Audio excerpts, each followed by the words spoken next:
நம்ம சேனலில் வெஜிடேரியன் நெத்திலி மீன் குழம்பு எப்படி செய்யுதுன்னு பார்க்கலாம். அதுக்கு தேவையான இன்க்ரீடியன்ட்ஸ்: பச்சரிசி 1 கப், 2 ஸ்பூன் கோதுமை மாவு, 1 ஸ்பூன் தனி மிளகாத்தூள், கரம் மசாலா 1/2 ஸ்பூனு, மஞ்சத்தூள், பெருங்காயம், தேவையான அளவு எண்ணெய், ஒரு 30-40 வாழைப்பூ க்ளீன் பண்ணது.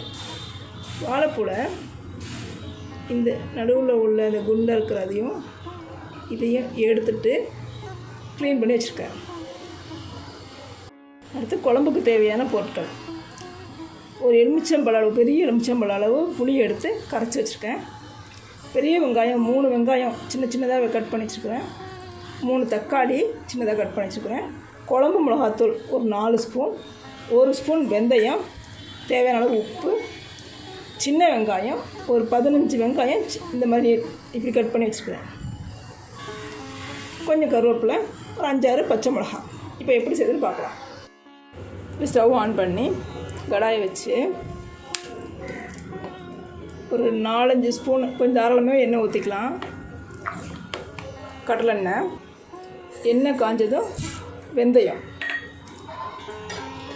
நல்லா செவக்கட்டும். பெரிய வெங்காயம், சின்ன வெங்காயம் ரெண்டுமே போட்டு வதக்கும். லேசாக வதங்கினதும் தக்காளி,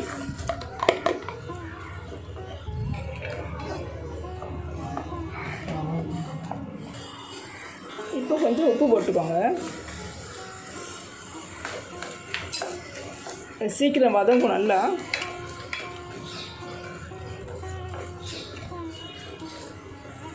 பச்சை மிளகா, கருவேப்பிலை, குழம்பு மிளகாத்தூள், கொஞ்சம் மஞ்சத்தூள்,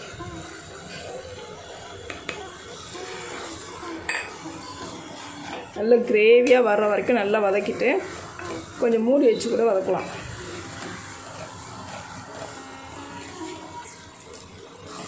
நல்லா வதங்கினதும் புளி தண்ணி, இது கூட தேவையான அளவு தண்ணீரும் ஊற்றிக்கலாம்.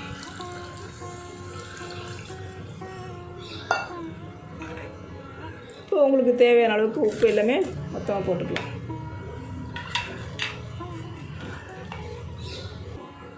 இதை மூடி வச்சிடலாம்.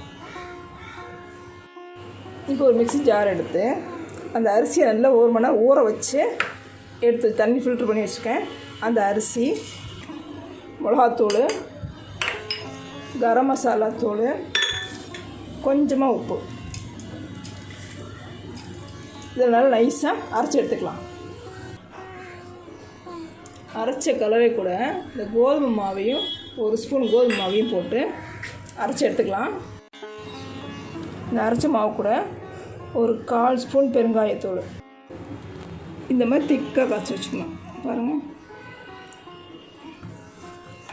இப்போ ஸ்டவ் ஆன் பண்ணி ஒரு வாண்டி வச்சு எண்ணெய் காஞ்சதும் ஒவ்வொன்றா எடுத்து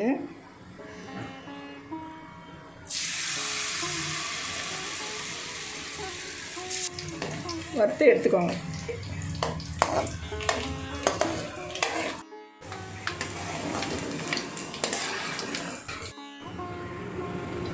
இங்கே பாருங்கள், இந்த மாதிரி வறுத்து எடுத்தாச்சு. இது ஒரு 10 நிமிஷம் ஆறட்டும். இப்போ குழம்பு நல்லா கொதிச்சிடுது. இப்போ ஸ்டவ் ஆஃப் பண்ணி கொஞ்ச நேரம் அப்படியே இருக்கட்டும். ஒரு 10 நிமிஷம் கழிச்சதும் குழம்புல கொதி அடங்கிடுச்சு. கொதி அடங்கினதுக்கு அப்புறமா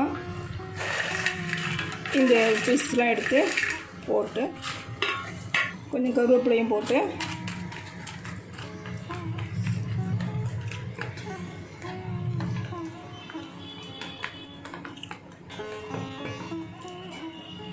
க்ளோஸ் பண்ணிடுங்க. ஒரு 5 மினிட்ஸ் கழித்து சர்வ் பண்ணிடலாம்.